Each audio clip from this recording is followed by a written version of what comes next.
a un devoir patriotique vis-à-vis de la nation.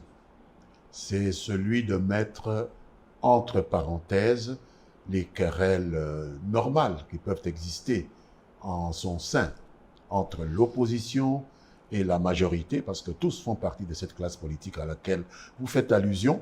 Il faut mettre cela entre parenthèses et privilégier les intérêts nationaux qui sont aujourd'hui soumis à une menace majeure à partir de cette agression rwandaise.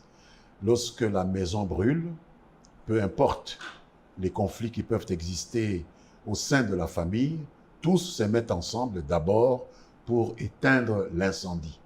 Et en l'espèce, j'aime bien une phrase de Deng Xiaoping, l'ancien dirigeant chinois, celui à qui on doit d'ailleurs l'émergence de la Chine aujourd'hui comme hyperpuissance mondiale. Il avait l'habitude de dire, peu importe la couleur du chat, blanc ou noir, pourvu qu'il attrape la souris. Donc, peu importe l'appartenance d'un politique congolais à l'opposition ou à la majorité, pourvu qu'il ait ce sentiment patriotique qui doit les amener tous à se mettre à la rescousse d'un pays qui est menacé de balkanisation et de disparition.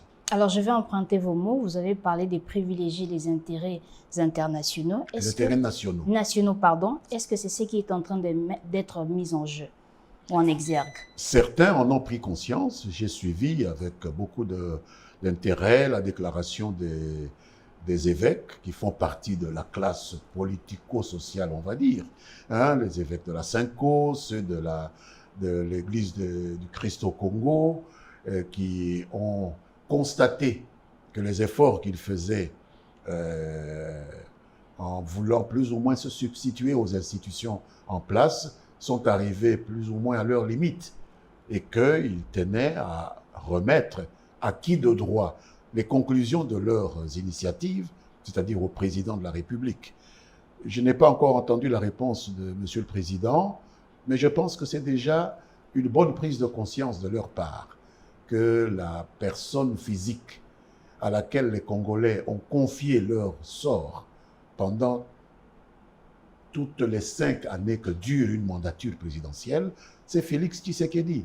Ce n'est pas un évêque, qu'il soit protestant ou catholique, et que donc tout doit se faire sous sa supervision, si tant est qu'on veut maintenir ce pays dans l'état où son peuple souhaite qu'il soit maintenu.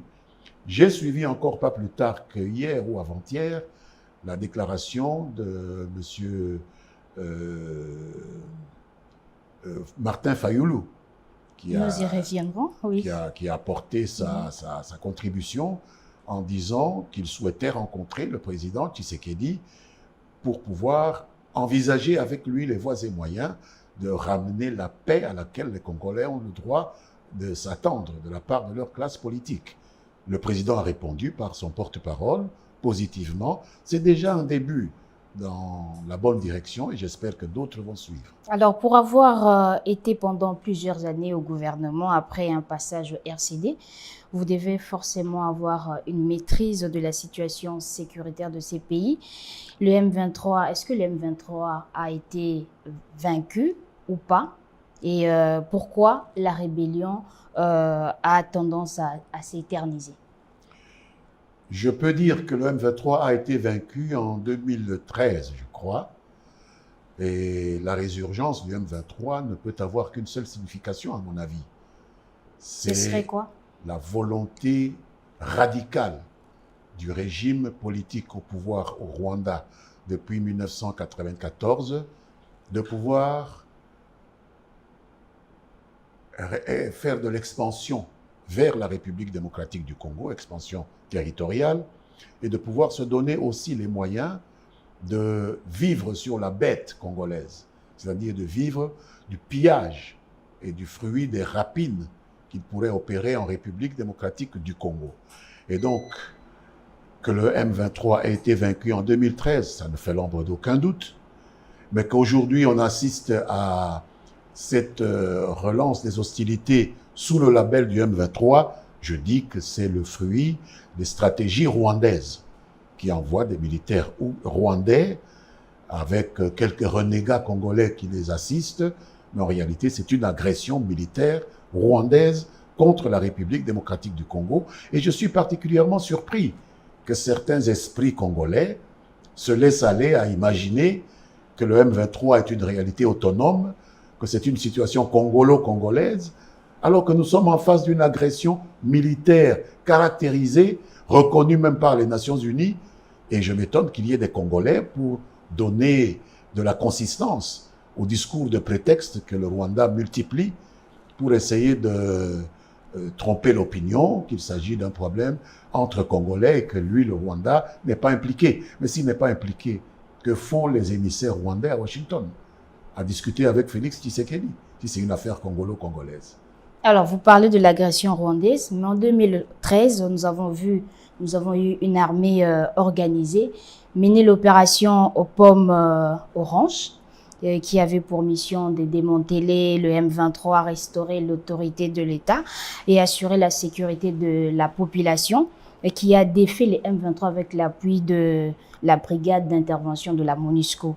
Et qu'est-ce qui n'a pas marché cette fois-ci? Qu'est-ce qui a manqué cette fois-ci? Alors que le gouvernement a financé, s'il faut dire, a pris en charge ou a mis à la disposition de l'armée de moyens.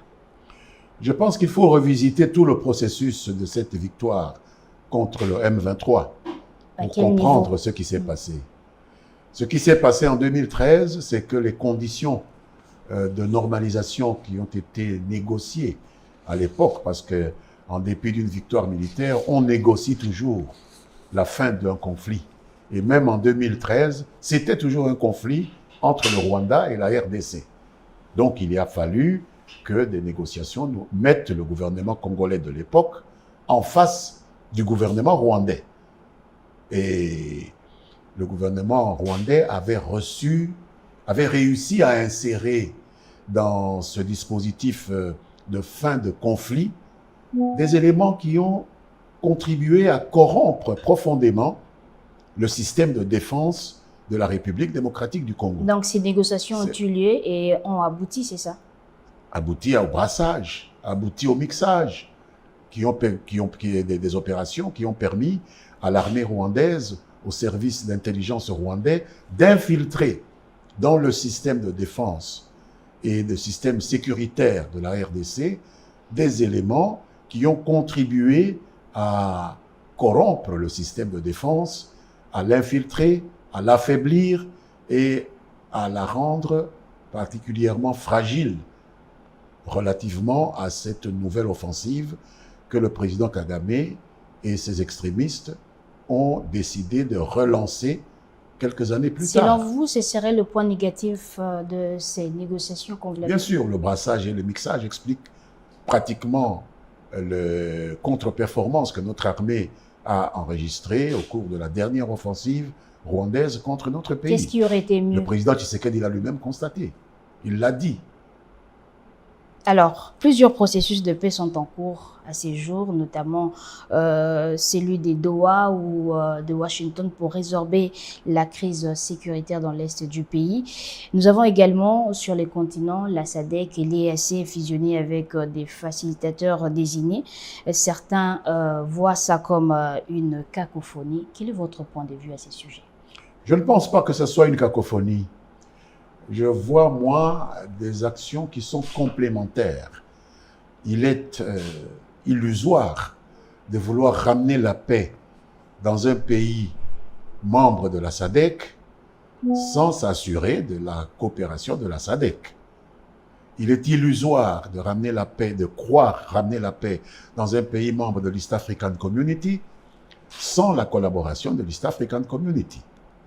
Nous sommes un pays qui est entouré par 9 pays voisins, certains appartenant à la SADC, d'autres à l'EAC, d'autres encore à la CEAC, et nous sommes membres de toutes ces 3 organisations régionales. C'est une situation presque unique dans les annales de tous les pays africains, mais nous devons tenir compte de cela, puisque si vous ne parvenez pas à vous assurer de la collaboration, ou du moins de la neutralité bienveillante de tous les pays qui vous entourent, soyez certains que ceux qui font preuve d'une convoitise irrépressible vis-à-vis des richesses congolaises trouveront toujours des complicités en utilisant les territoires de ces pays voisins pour déstabiliser la poule aux œufs d'or, comme ils considèrent la République démocratique du Congo. Alors, donc il est important de s'allier les bonnes volontés de tout le voisinage, mais en même temps de s'assurer de la collaboration de la communauté internationale qui est représentée dans ce processus par les États-Unis, première puissance mondiale en termes économiques, en termes militaires et stratégiques. alors pensez-vous que toutes ces options ont la chance de ramener la paix de manière séparée? Mais elles ne sont pas séparées. Je n'ai pas entendu le gouvernement américain se dissocier des processus de Luanda et de Nairobi, que du contraire. Le gouvernement américain a souhaité donner un coup de pouce à ces processus et je pense que ce coup de pouce sera déterminant dans la mesure où les États-Unis ont les moyens de taper du poing sur la table pour inviter ceux qui rechigneraient à exécuter leurs engagements à le faire. Donc c'est un coup de pouce qu'ils donnent à ce qui a été déjà fait au niveau régional, tant avec la SADC qu'avec l'East African Community et avec les facilitateurs désignés par l'Union africaine. Mais selon vous, lequel de tous ces processus semble le plus pratique et rationnel? Je suis certain que le processus de Washington, qui met face à face les belligérants du premier cercle, que sont le président de la République démocratique du Congo et le président de l'État agresseur, la République du Rwanda, c'est là que l'essentiel va se décider et tout le reste va suivre. Qu'est-ce que vous rassurez? Mais ils vont assurer pour l'un l'ouverture vis-à-vis de ses compatriotes qui sont manipulés par les stratèges rwandais et pour l'autre, c'est-à-dire le Rwanda, s'assurer qu'il respecte la souveraineté et l'intégrité territoriale de la République démocratique du Congo parce que un partenaire aussi puissant que les États-Unis va jouer un rôle de témoin de bonne foi. Alors, vous semblez être d'avis, c'est-à-dire à soutenir le processus de Washington, et qui va sans doute signer un deal avec la République démocratique du Congo sur l'exploitation des minéraux en RDC et son échange avec la situation sécuritaire. Je ne sais pas s'il faut voir les choses sous cet angle-là. Je pense que nous sommes un État souverain et comme État souverain, nous avons le droit de faire prospérer des relations mutuellement avantageuses avec n'importe quel État de la planète. Et les États-Unis sont un État suffisamment crédible et avec lequel je ne vois pas ce qui pourrait nous empêcher de réaliser des connexions qui soient mutuellement avantageuses. Win-win, comme on dit. Il n'y aurait pas d'antécédents, non. Des antécédents, pourquoi?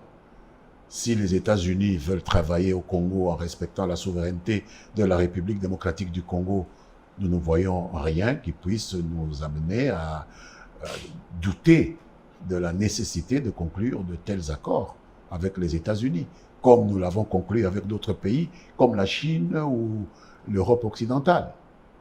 Alors, la déclaration de principe signée par la République démocratique du Congo et le Rwanda en avril recommande notamment la reconnaissance mutuelle de la souveraineté, de l'intégrité territoriale et la prise en compte de préoccupations sécuritaires. Comment matérialiser cela étant donné que c'est déjà parmi les exigences de l'accord cadre d'Addis Abeba sur la sécurité en République démocratique du Congo, signé en février 2013, mais le Rwanda ne cesse d'agresser la République démocratique du Congo. Que faut-il finalement faire pour que le Rwanda respecte la souveraineté de la République démocratique du Congo? Il faut voir en tout cela l'impact et l'influence de ceux que nous pouvons appeler les témoins de bonne foi. Qui est-ce qui garantit ces accords? Vous parlez de l'accord d'Addis Abeba. C'est un accord qui a eu la garantie de l'Union africaine. Que pèse l'Union africaine aujourd'hui dans la communauté internationale? Pas grand-chose. même pour son fonctionnement. Elle a besoin des appuis financiers qui viendraient de l'Union européenne ou des Nations unies, etc. Donc le poids est moindre. Quant au processus de Washington, dans le cadre duquel se situe cet accord de principe dont vous parlez, sa garantie est offerte par les États-Unis d'Amérique, première puissance planétaire. Donc il y a un impact certain qui a une influence beaucoup plus significative que n'aurait eu l'Union africaine sur le Rwanda ou sur tout autre pays de la planète. Je pense que là est la solution. En vous entendant parler, on sait comprendre, on essaie de comprendre que les États-Unis semblent être ces partenaires-là de bonne foi. Mais quelle chance accordez-vous à l'accord de paix qui sera bientôt signé entre la RDC et le Rwanda sous l'égide des États-Unis? Vous y croyez vraiment? Tout dépend. Il n'y a pas à croire ou à ne pas croire. Tout dépend du sérieux que nous, Congolais, mettrons à faire exécuter ces engagements qui ont obtenu la garantie de l'hyperpuissance américaine. Nous ne pouvons pas aller signer des accords et venir nous croiser les bras en espérant que ce sont les Américains qui vont venir nous aider à obliger l'autre partie à respecter ses engagements. Nous devons être suffisamment organisés et là est l'importance de l'unité de tous les Congolais aux côtés de la nation menacée de désintégration. Est-ce que vous croyez au sérieux de la RDC? Mais nous devons favoriser ce sérieux. Le peuple congolais a le devoir de contraindre ceux qui parlent en son nom et ça implique quoi exactement? À respecter les engagements qui favorisent les intérêts nationaux de la République démocratique du Congo ou de sanctionner ceux qui ne montreraient pas suffisamment de volonté à faire respecter ses intérêts nationaux. Alors, parlons de la vie nationale en tant qu'élu du peuple. Quand vous voyez la misère dans laquelle la population congolaise vit, à Kinshasa, à Lodja, au Sankuru, ou partout en République démocratique du Congo, comment réagissez-vous? Quel est votre sentiment?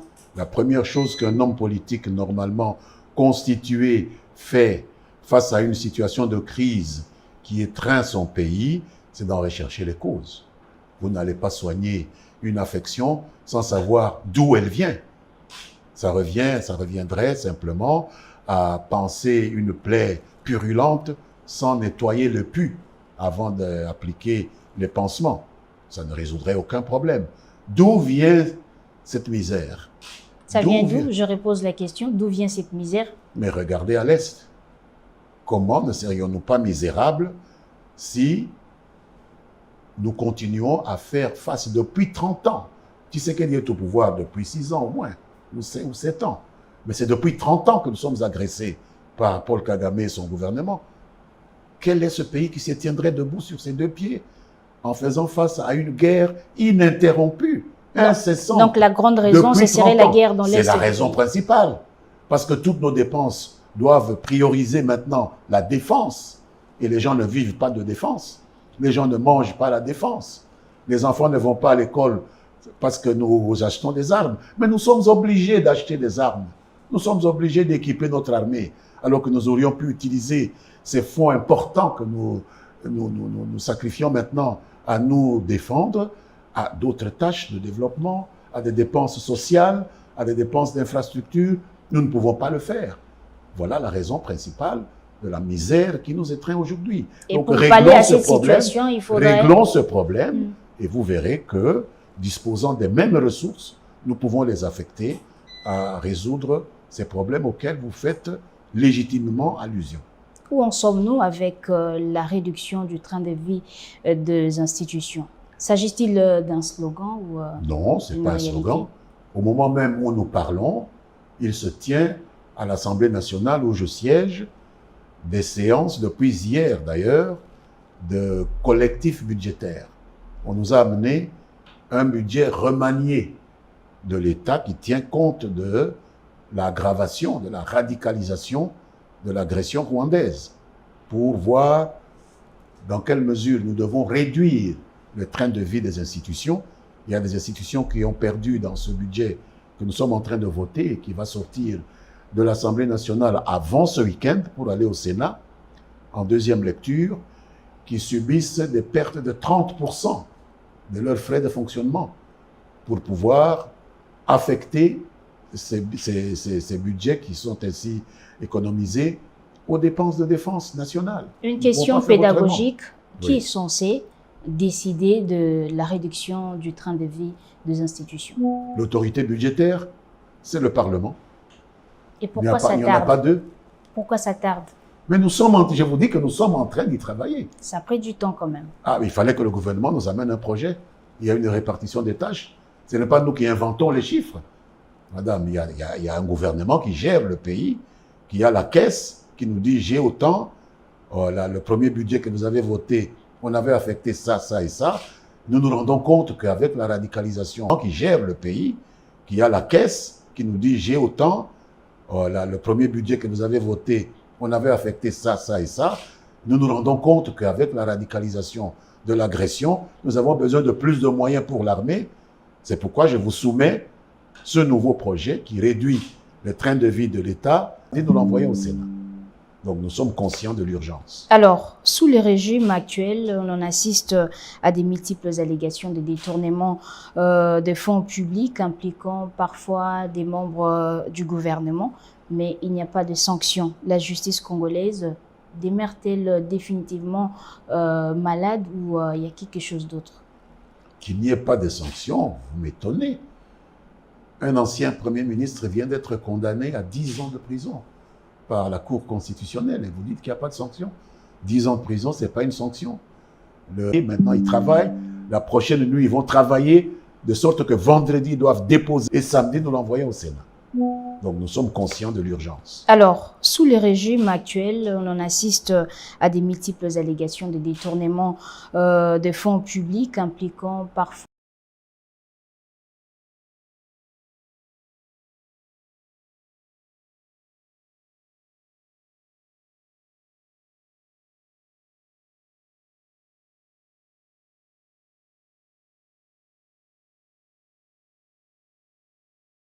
que toutes nos dépenses doivent prioriser maintenant la défense.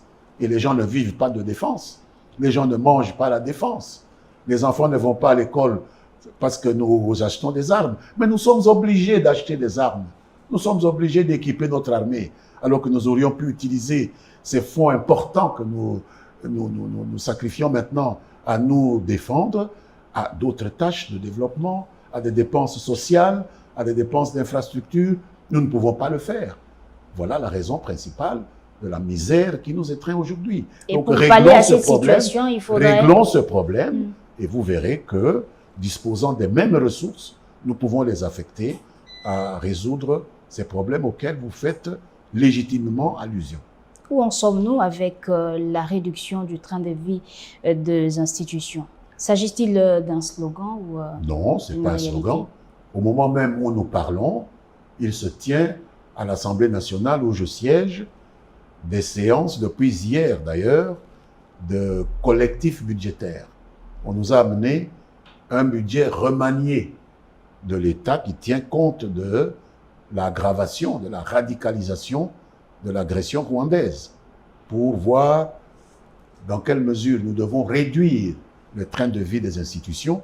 Il y a des institutions qui ont perdu dans ce budget que nous sommes en train de voter et qui va sortir de l'Assemblée nationale avant ce week-end pour aller au Sénat, en deuxième lecture, qui subissent des pertes de 30% de leurs frais de fonctionnement pour pouvoir affecter ces budgets qui sont ainsi économisés aux dépenses de défense nationale. Une question pédagogique, qui est censé décider de la réduction du train de vie des institutions?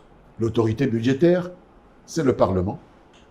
Et pourquoi ça tarde? Il n'y en a pas deux. Pourquoi ça tarde? Mais je vous dis que nous sommes en train d'y travailler. Ça a pris du temps quand même. Ah, il fallait que le gouvernement nous amène un projet. Il y a une répartition des tâches. Ce n'est pas nous qui inventons les chiffres. Madame, il y a un gouvernement qui gère le pays, qui a la caisse, qui nous dit j'ai autant. Oh, là, le premier budget que vous avez voté, on avait affecté ça, ça et ça. Nous nous rendons compte qu'avec la radicalisation de l'agression, nous avons besoin de plus de moyens pour l'armée. C'est pourquoi je vous soumets ce nouveau projet qui réduit le train de vie de l'État pour affecter les moyens nécessaires à l'armée. Et nous travaillons. Ils nous ont amené ça hier. Et vous savez qu'un budget, ça s'étudie au moins pendant 2-3 mois. Mais nous avons décidé que notre commission économico-financière siège jour et nuit. Donc, vous les traitez avec célérité. Oui, cette nuit, ils ont travaillé. Maintenant, ils travaillent. La prochaine nuit, ils vont travailler de sorte que vendredi, ils doivent déposer le travail. Nous allons l'adopter et samedi, nous l'envoyons au Sénat. Donc, nous sommes conscients de l'urgence. Alors, sous le régime actuel, on en assiste à des multiples allégations de détournement de fonds publics impliquant parfois des membres du gouvernement, mais il n'y a pas de sanctions. La justice congolaise demeure-t-elle définitivement malade ou il y a quelque chose d'autre? Qu'il n'y ait pas de sanctions, vous m'étonnez. Un ancien Premier ministre vient d'être condamné à 10 ans de prison par la Cour constitutionnelle et vous dites qu'il n'y a pas de sanction. 10 ans de prison, ce n'est pas une sanction. Le fait que pendant 5 ans, il ne peut pas être éligible à n'importe quelle fonction, vous croyez que c'est un cadeau? C'est une sanction. Un autre ministre vient d'être de se voir mis à la disposition du parquet pour une instruction judiciaire et vous dites qu'il n'y a pas de sanctions. C'est suffisant? Mais les sanctions doivent se faire dans l'ordre. On doit le faire conformément aux lois. On ne sanctionne pas quelqu'un sans qu'il se soit défendu. Et il doit se défendre devant ses juges naturels. Et c'est à ça que le Parlement a décidé de sacrifier en mettant ce ministre ou ce Premier ministre à la disposition de ceux qui doivent les juger. Le Parlement ne juge pas, il met à la disposition des institutions judiciaires dont c'est le devoir de juger. À quand le gouvernement d'union nationale? C'est le président qui fait le gouvernement. Il l'a annoncé, il faut lui faire confiance. Je pense que bientôt, nous aurons ce gouvernement dont il a parlé parce qu'il n'y a aucune raison qui nous permette de douter de sa parole. Il a annoncé qu'il y aurait un gouvernement. Y a-t-il toujours opportunité de mettre en place ce gouvernement? Mais absolument, puisqu'il l'a annoncé. C'est lui qui est le maître de l'action gouvernementale, exécutive. Il s'est rendu compte qu'il avait besoin d'un nouveau gouvernement. Je suis sûr qu'il ne faillira pas à cette responsabilité qu'il s'est donnée lui-même de constituer un nouveau gouvernement. Je pense qu'il y travaille. Alors, comment percevez-vous le rapprochement brusque entre Martin Fayulu, le chef de l'État, Félix Tshisekedi? À votre avis, c'est pour la cause de paix ou des intérêts individuels? Je pense qu'aussi bien Martin Fayulu que le président Félix Tshisekedi, ils ont déclaré, ils ont répondu à cette question. L'un et l'autre ont mis l'accent sur la nécessité de donner un coup de pouce au processus de pacification parce que le Congo n'a que trop souffert et que le Congo a besoin de l'unité de toutes ses filles et tous ses fils pour essayer de donner une chance à la paix parce que sans la paix, il n'y a pas de développement et sans développement, il n'y a pas d'émergence ou de bien-être social collectif. Donc, pensez-vous que ces rapprochements pourraient être bénéfiques? Mais naturellement, c'est pourquoi nous l'avons salué et je me félicite de ce que le président Tshisekedi se soit montré réceptif à l'appel de ce leader de l'opposition qu'est M. Fayulu. Question de curiosité, Fayulu sera le prochain Premier ministre? Non, je ne pense pas que c'est une question à laquelle je serai en mesure de répondre. N'étant pas moi-même le président de la République, vous savez que constitutionnellement, c'est le président de la République qui désigne un Premier ministre, qui ne vient au Parlement que pour recevoir l'investiture du gouvernement qu'il va former. Mais le président ne partage pas cette prérogative avec le Parlement, je suis désolé. Mais ça ne vous dérangerait en rien de le voir? Mais pourquoi c'est un Congolais? S'il parvient à se mettre d'accord avec le président sur un programme qui nous convainc, ce n'est pas une mauvaise chose, pourquoi pas? Quel est l'avenir pour le dialogue inclusif tant souhaité? Mais c'est le dialogue qui se met en place. Qu'est-ce qu'on entend par dialogue inclusif? C'est-à-dire un dialogue qui met ensemble toutes les composantes, qu'elles soient politiques ou sociales, de la République démocratique du Congo. Et lorsqu'on voit des composantes sociales aussi importantes que les confessions religieuses traditionnelles, lorsqu'on voit des composantes politiques aussi importantes que M. Martin Fayulu, le président de l'ECD, déclarait qu'ils sont prêts à ce dialogue entre Congolais, je pense que c'est un début de ce processus de dialogue inclusif que nous appelons de tous nos voeux, que tous les Congolais appellent de tous leurs voeux et que la communauté internationale attend de la part des Congolais. Comment voyez-vous l'avenir de la République démocratique du Congo dans un an? Dans combien de temps? Dans un an. Tout dépend de la réponse que nous allons apporter à ces initiatives de normalisation en cours, que ce soit les processus fusionnés de l'EAC et de la SADC, Nairobi, que ce soit Luanda, Doha, Washington. Comment nous, Congolais, allons-nous changer de paradigme? Comment nous, Congolais, allons-nous démontrer notre conviction qu'au-dessus de nos ambitions personnelles, au-dessus de nos petits projets individualistes, il y a quelque chose de plus important, la nation congolaise, la patrie, comme on le dit. Si nous parvenons à transcender nos intérêts pour, ne fût-ce que au moment où des perspectives prometteuses semblent se déployer à l'horizon, et donner priorité à l'intérêt national, je pense que le Congo sera méconnaissable dans un an, parce que des moyens, nous en avons, mais maintenant, ces moyens sont soit pillés par des flibustiers comme le président Kagame, soit affectés simplement à la défense du pays qui est menacé par les mêmes flibustiers. Voilà ce que je peux dire. Voilà, nous sommes pratiquement arrivés à la fin. Un petit mot pour clôturer? Je voudrais exprimer ici un message d'espoir. Aussi longue que soit la nuit, le soleil va finir par à nouveau reluire. Il faut que les Congolais gardent foi en leur pays. Si leur pays ne valait rien, je ne vois pas pourquoi il susciterait tant de concupiscence et de convoitise de l'extérieur. Nous valons beaucoup, et peut-être beaucoup plus que nous ne le croyons. Et donc, faisons foi en ces moyens dont nous disposons, qui ne sont pas seulement des moyens matériels ou physiques, ce n'est pas seulement les mines, ce n'est pas seulement les terres arables, ce n'est pas seulement les cours d'eau, c'est d'abord le facteur humain, l'homme et la femme congolais. Comment allons-nous faire en sorte que l'homme du Congo, faut que les Congolais gardent Congo se foi mettent au en service leur pays. vraiment du Congo. Si leur pays ne valait rien, seulement je de ne vois leurs pas petites pourquoi ils ambitions, susciteraient de leurs petites tant de communautés, concupiscence mais qu'ils considèrent et de le Congo comme convoitise un ensemble de l'extérieur. qui vaut la peine qu'on Nous se valons sacrifie pour beaucoup. Namor peut-être Médé, beaucoup merci plus d'avoir que nous ne le répondu à notre croyons. invitation. Et donc, faisons foi Ce